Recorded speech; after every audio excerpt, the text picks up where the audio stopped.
Hello guys, welcome to my channel, CUET News UG. Today we will discuss about CUET entrance exam process and the eligibility criteria and the participating universities. Most of you might be having doubts and concerns about filling up the form, where to fill up the form, where to get all the accurate news and all the updates. We will discuss a very detailed manner here and step-by-step process about CUET application process. जिन बच्चों ने अभी शुरू नहीं किया, जिनको अभी CUET के बारे में ज़्यादा डिटेल पता नहीं है, रिसेंटली उन्होंने अभी जस्ट स्टार्ट किया है, सर्चिंग फॉर CUET न्यूज़ या फिर डिफरेंट एप्लीकेशन प्रोसेस के बारे में, because most of the school में आपके मिड टर्म के एग्जाम हो चुके होंगे, प्री बोर्ड्स मोस्टली हो चुके होंगे, या फिर प्री बोर्ड्स के लिए आप अपेयर करोगे. And the next is boards exam which is going to start by 24th of Feb, and then after you have your CUET exams by third week of May. So उसकी dates already announced हो चुकी हैं, and that is why I want you guys to be aware about this exam, because this is going to be a very important exam for you guys, where the 50 plus universities are participating under one roof, that is CUET UG exam. Let's go ahead and first discuss about where all the news are coming from and which is the relevant news for you guys, and which is like the things to do with needs to be considered. आपको कौन सी चीज़ें ध्यान रखनी, कौन सी चीज़ें नहीं ध्यान रखनी, वो आपको टेक केयर करना है. ठीक है, सो लेट्स गो एट. सबसे पहले मैं आपको दिखाता हूँ कि CUET की न्यूज़ के बारे में, मतलब CUET से रिलेटेड बहुत सारी ऐसी न्यूज़ हैं जो मार्केट में आपको डिफरेंट सोशल मीडिया प्रोफाइल्स पे डिफरेंट लोगों के द्वारा शेयर किए हुए कंटेंट मिलेगा. सो उसमें से रेलिवेंट कौन सा है, क्या ऑफिशियल वेबसाइट है, आपको कैसे ऑथेंटिकेट करना है कि न्यूज़ के बारे में. तो सबसे पहले मैं आपको वो दिखाता हूँ. जैसे आप CUET सर्च करेंगे, CUET 2023, आप देखोगे बहुत सारे न्यूज़ आर्टिकल्स आपके सामने आ जाएंगे. बहुत सारे डिफरेंट सोर्सेज के थ्रू आपको ये न्यूज़ मिलेगा कि CUET में अब ये हो गया है, 2 दिन पहले का न्यूज़ है, 3 दिन पहले का न्यूज़ है, आपको अलग अलग ऐसे न्यूज़ मिलेगा. And when you go to this section, यहाँ पे CUET से रिलेटेड कुछ इमेजेस हैं. So you will see that exam date आ गया है, नोटिफिकेशन आ गया है, रजिस्ट्रेशन शुरू हो गया है. So you will get a lot of different news from different sites. So मेरा सिर्फ आपको ये बताने का पर्पस है, ये साइट को ले जाने का पर्पस है कि आप सबसे पहले ये समझो कि ऑथेंटिक सोर्स कौन से हैं और कहाँ से आपको ये चेक करना है कि आपका जो सोर्स है न्यूज़ का, वो कैसे ऑथेंटिकेट करना है, ऑफिशियल वेबसाइट क्या है और कैसे आपको न्यूज़ को चेक करना है. सबसे पहले मैं आपको CUET का ऑफिशियल वेबसाइट बताता हूँ. CUET का जो ऑफिशियल वेबसाइट है दैट इज CUET समर्थ. आप टाइप करोगे एंड सर्च करोगे तो CUET समर्थ, आप जैसे टाइप करोगे फर्स्ट वेबसाइट आएगा, that is CUET UG 2022 CUET.samarth.ac.in. This is the official website. जब लास्ट टाइम एग्जाम हुआ था 2022 में, and that was the first time जो दिल्ली यूनिवर्सिटी ने पार्टिसिपेट किया था CUET के अंदर, एंड तब ये बहुत ज़्यादा हाइप हो गया था, बिकॉज ये as per the new education policy जो NEP 2022 है उसके अंडर इसको अप्लाई करवाया गया. So there were lot of university जिन्होंने फर्स्ट टाइम पार्टिसिपेट किया, इंक्लूडिंग द दिल्ली यूनिवर्सिटी. सबसे पहले समझते हैं कि एग्जाम है क्या, एंड जैसे मैंने बताया कि न्यूज़ के सोर्सेज को कैसे ऑथेंटिकेट करना है.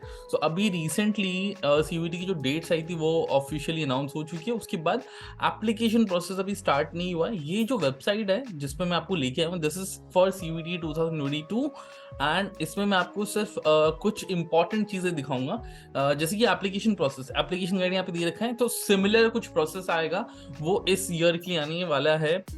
एक्सपेक्टेड डेट्स है जो कि Feb 2023 में आएगी. 2023 मिड के अराउंड एक्सपेक्टेड है कि इसका फॉर्म रिलीज हो जाएगा CUET UG का. And this is the sign up button. यहाँ पे आपको एक रजिस्ट्रेशन का ऑप्शन आएगा कि आप अपना अकाउंट कैसे क्रिएट कर सकते हैं, रजिस्टर कैसे कर सकते हैं. This is the part where you have login, where you can log in and you can register yourself. But उससे पहले सबसे पहले समझते हैं कि पार्टिसिपेटिंग यूनिवर्सिटीज कौन सी है. So when you go to this section, this is university section, जिसमें आपको दिखाएगा participating universities.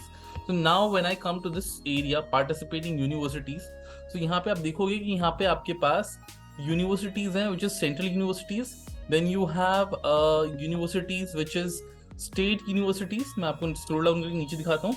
These are the state universities participating under CUET UG 2022 जो अभी listed है इसके अंदर, और ये सेम अभी अपडेट होगा जो 2023 के लिए भी आएगा. Now I'll tell you अब फर्दर जो इंस्टीट्यूट्स हैं, जो फर्दर यूनिवर्सिटीज है वो कौन कौन सी हैं. जैसे ये डीम्ड टू यूनिवर्सिटीज है, ये शो कर रहा है यहाँ पे. Then you have private universities, so there are some private universities also. Okay, so when we talk about eligibility criteria, अब इतनी सारी यूनिवर्सिटीज हैं, सो डेफिनेटली एग्जाम तो एक हो रहा है, सीयूईटी का एग्जाम एक होगा, एक ही एग्जाम के थ्रू आपका प्रोसेस होगा आपका एडमिशन. बट वो एडमिशन प्रोसेस थोड़ा वेरी कर सकता है, एंड आपका एलिजिबिलिटी क्राइटेरिया जो है जिस बेसिस पर आपके फाइनली एडमिशन होगा वो थोड़ा वेरी कर सकता है. So there are certain eligibility criteria defined for each course at each university. So for an example मैं दिल्ली यूनिवर्सिटी को पिक करता हूँ because that is one of the popular and among most of the student जो try करते हैं कि Delhi university में आ जाएं, तो मतलब उनका एडमिशन हो जाए. सो मैं इसका एक एग्जांपल लेके आपको बताता हूँ. So this is the area.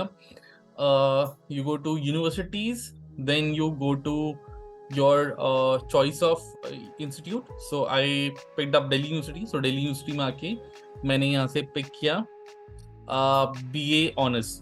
Okay, so BA honours programme है, एंड इसमें जो प्रोग्राम एंड कोर्स है under this degree programme that is BA journalism. And BA honours journalism के अंदर ये सिलेक्ट करने के लिए ऑप्शन आ रहा है कि आप कौन कौन से सब्जेक्ट्स को सिलेक्ट करेंगे while registering yourself for CUET. So domains and general test होगा नहीं होगा, लैंग्वेजेस कौन से आपको पिक करने हैं, उसका एलिजिबिलिटी क्राइटेरिया यहाँ पे डिफाइंड होके आ रहा है. सो इसको समझते हैं सबसे पहले. So English language होना चाहिए any 3 from section 2 and section 3. So now section 2, section 1, section 3 ये क्या है? I hope आप में से most of the students को ये पहले से पता हो. In case अगर नहीं पता है तो मैं आपके रेफरेंस के लिए यहाँ पे एक लिंक शेयर कर रहा हूँ, लिंक ड्रॉप कर दूंगा कमेंट बॉक्स में, नीचे डिस्क्रिप्शन में भी. So you go to this section application guide. जैसे आपका एप्लीकेशन गाइड यहाँ से ओपन हो जाए, बिकॉज ये लास्ट ईयर का एप्लीकेशन गाइड है, सिमिलरली इसमें आपको ये ऑप्शन मिल जाएगा. सो जैसे आप यहाँ पे जाओगे, you scroll down and go to section. मैं टाइप करता हूँ यहाँ पे. Okay, so section by clicking proceed to next section. Okay,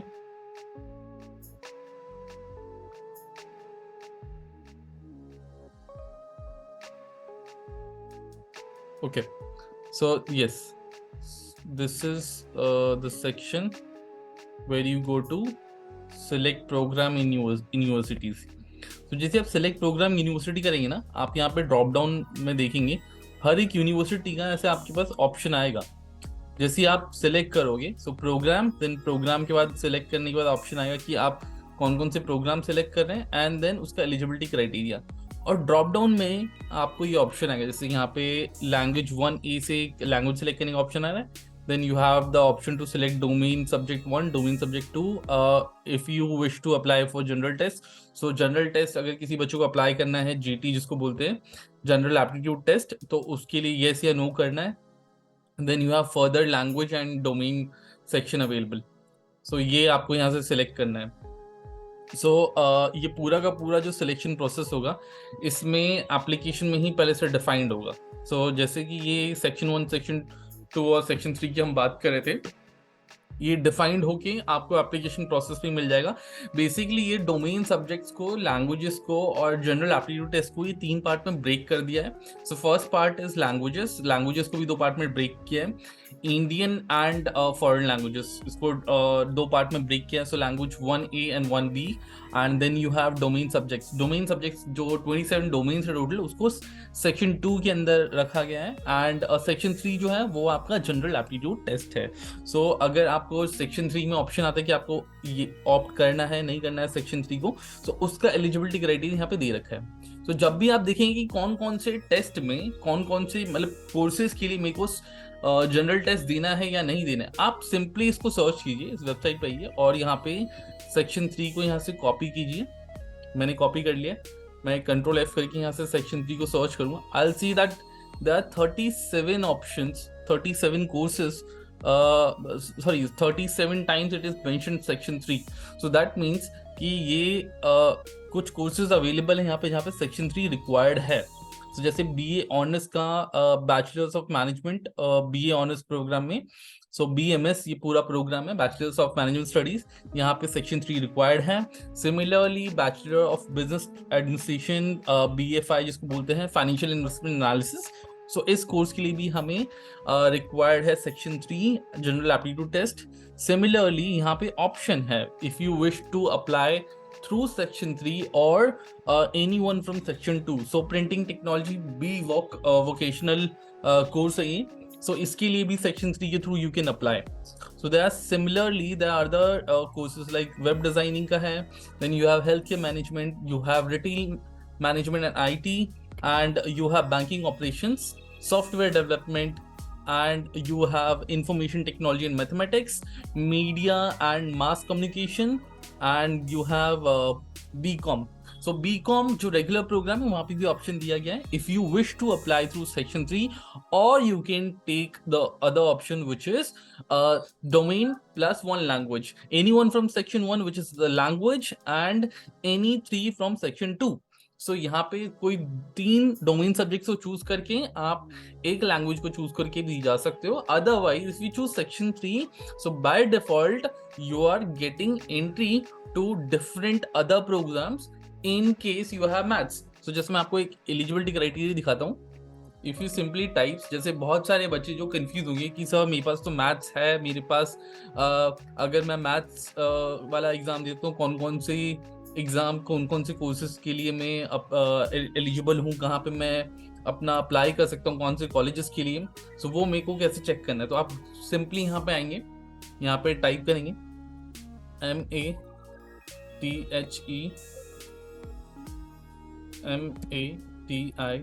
MATHEMATICS mathematics, and I will get all the result जहाँ पे मेरे को मैथ्स रिक्वायर्ड है। अगर मैं BMS के लिए अप्लाई करना चाहता हूँ, मैथ्स मेरे को एज एन डोमेन सब्जेक्ट लेना पड़ेगा। सिमिलरली अगर मैं BFI के लिए अप्लाई करता हूँ तो मेरे को डोमेन सब्जेक्ट मैथ्स लेना पड़ेगा। एंड कुछ कोर्सेज यहाँ पे maths as a language as a domain test compulsory नहीं है, बट ये एज एन सब्स्टिट्यूट प्ले करता है। जैसे कि यहाँ पे दे रखा है कि आपके पास मैथ्स होना चाहिए, so combination any one language from list A plus mathematics plus any 2 other subjects from list B1। so यहाँ पे एक ऑप्शन दे रखा है, similarly combination any one language from list A plus mathematics plus section 3 जो general test है। सो यहाँ पे ये कॉम्बिनेशन दे रखा है कि आप किस कॉम्बिनेशन के थ्रू अप्लाई करना चाहते हैं। तो व्हिचएवर द कॉम्बिनेशन के अकॉर्डिंग आपका जो बेस्ट स्कोर होगा वो कंसिडर किया जाएगा। नेक्स्ट मैं आपको दिखाता हूँ, ये मैंने आपको combination of eligibility criteria for different courses यहाँ पे मैंने आपको डिस्क्राइब किए। Now I will come to this section which is syllabus. So अब डोमेन सब्जेक्ट्स में हम बहुत सारे बच्चे बोलते हैं कि सर मेरा तो CBSE का जो एग्ज़ाम है उसी के अकॉर्डिंग हो जाएगा, मेरा जो NCERT की बुक है उसके अकॉर्डिंग हो जाएगा, लेकिन ऐसा नहीं है। बिकॉज जब CUET का एग्ज़ाम का पेपर लास्ट ईयर आया था तो हमने देखा था कि वो 60 to 70% जो सिलेबस था that was as per NCERT, but because पूरे ऑल ओवर इंडिया से बच्चे पार्टिसिपेट कर रहे हैं इस एग्जाम के लिए, एंड जो यूनिवर्सिटीज़ हैं they are also located in 2 different states, so वहाँ पर डिफरेंट बोर्ड्स है। सो स्टेट बोर्ड्स हैं प्लस CBSE बोर्ड है एंड ICSE बोर्ड है। सो डिफरेंट बोर्ड्स के पैटर्न को देखते हुए देयर वर 60 to 70% पूरा का पूरा जो आपका CUET का सिलेबस था that was as in generalise and CBSE के अकॉर्डिंग था, but rest of the 30 to 40% जो आपका सिलेबस था that was as per different state universities and board. So इसी के लिए अगर आपको ओवरऑल देखना है कि सब्जेक्ट वाइज आपके डोमेन सब्जेक्ट्स के जो पेपर होंगे उसका आपका सिलेबस क्या होगा, सो यहाँ पे मैं आपको दिखा, जैसे अकाउंट्स है, सो अकाउंट्स को मैं आपको दिखाया था यहाँ पे, आपको ये PDF इंग्लिश में देखना है, सो सिंपली इस पर क्लिक करेंगे and you will get the syllabus for COET. So Unit 1 accounting and Unit 2 partnership, Unit 3 and similarly Unit 4 and Unit 5, and you have this accounting application for electronic spreadsheet. तो ये पूरा का पूरा syllabus आ गया आपके पास, जिसको आप देख सकते हो कि ये ऑलमोस्ट सिलेबस वही है जो आप ऑलरेडी CBSE के बोर्ड्स के लिए तैयारी करने के लिए पढ़ रहे हैं, जो NCERT की बुक से है, but there are certain topics which is also picked from other state universities. तो ऐसे ही जैसे ये मैंने आपको सिलेबस दिखाया है, ये आपके अकाउंट्स का है, आप बाकी सब्जेक्ट्स का भी सिलेबस यहाँ से चेक कर सकते हो. जैसे बिजनेस स्टडीज का देखना है, कंप्यूटर साइंस का देखना है, केमिस्ट्री का देखना है, इकोनॉमिक्स का देखना है, ये सारे सिलेबस यहाँ से आप देख सकते हो. सो ऑलमोस्ट आपका जो पूरा एग्जाम का सिलेबस रहने वाला है वो तकरीबन सेम ही रहने वाला है as per the last year pattern. But अभी देयर आर सर्टेन एक्सपेक्टेशन की कुछ माइनर या फिर थोड़े मेजर चेंजेस हो सकते हैं, बट वो application process and selection process में हो सकते हैं. बट आपके जो एग्जाम का सिलेबस है, जो आपका पैटर्न है, वो ऑलमोस्ट सेम रहने वाला है. These are the expected news. So अभी से मैं आपको ये अपडेट दे रहा हूँ, बट जैसे ही कोई भी मेजर अपडेट आएगा I will again upload a video for you guys. So अभी CUET से रिलेटेड आपको कोई भी इंफॉर्मेशन चेक करनी है, you come to this website cuetsummer.ac.in and another website that is NTA national testing agency. मैं आपको दिखाता हूँ, NTA का वेबसाइट है. So this is nta.ac.in. NTA is the agency guys जो ये एग्जाम कंडक्ट कराती है CUET का. तो आपको कोई भी ऑथेंटिक न्यूज चेक करनी हो, आप NTA की वेबसाइट पर आइए, यहाँ पे चेक कीजिए. NTA की वेबसाइट पे आपको ये लाइव अपडेट्स आ रहे हैं. So these are the updates जो आप देख सकते हैं. सिमिलरली आपके पास जो अपडेट्स आएंगी CUET से रिलेटेड, वो आपको CUET की वेबसाइट जो समर्थ की वेबसाइट है cuet.samarth.ac.in, इस वेबसाइट पे भी मिल जाएगा. सो अभी के लिए इतना ही. अगर आपकी कोई भी कमेंट्स होंगे, कोई आपके क्वेरीज होंगी, कोई डाउट्स होंगे, if you want to ask something, if you want to request for any other video, any other, तो फिर मैं आपके लिए शेयर करूँगा. एंड फ्रीक्वेंटली मैं CUET से रिलेटेड, आपके एंट्रेंस एग्जाम से रिलेटेड अभी और भी एग्जाम्स के एप्लीकेशन रिलीज होने वाले हैं, और भी यूनिवर्सिटी से एप्लीकेशन रिलीज होने वाले हैं, तो इन सब की वीडियोस मैं आपके सामने लेके आऊँगा, सो दैट आप उनको एप्लीकेशन प्रोसेस को ठीक से समझ सको, एप्लीकेशन को ठीक तरीके से फिल कर सको, एंड आपका पूरा का पूरा जो प्रिपरेशन का जर्नी है वो स्मूथ रहे, so that you know that this is the right way to do it. आपको पहले से ही पता होगा, तो आप उसको सही तरीके से कर पाएंगे, और जो मेजॉरिटी ऑफ द स्टूडेंट जो गलती करते हैं उसको अवॉइड कर पाएंगे. So that was the only purpose that I am making video for you guys. If you have like my efforts for कि मैं आपके लिए थोड़ा सा एफर्ट्स डाल के वीडियोस बना रहा हूँ, so you can like this video and you can share with your friends, and next video के लिए प्लीज सब्सक्राइब कर लीजिए. Thank you, bye.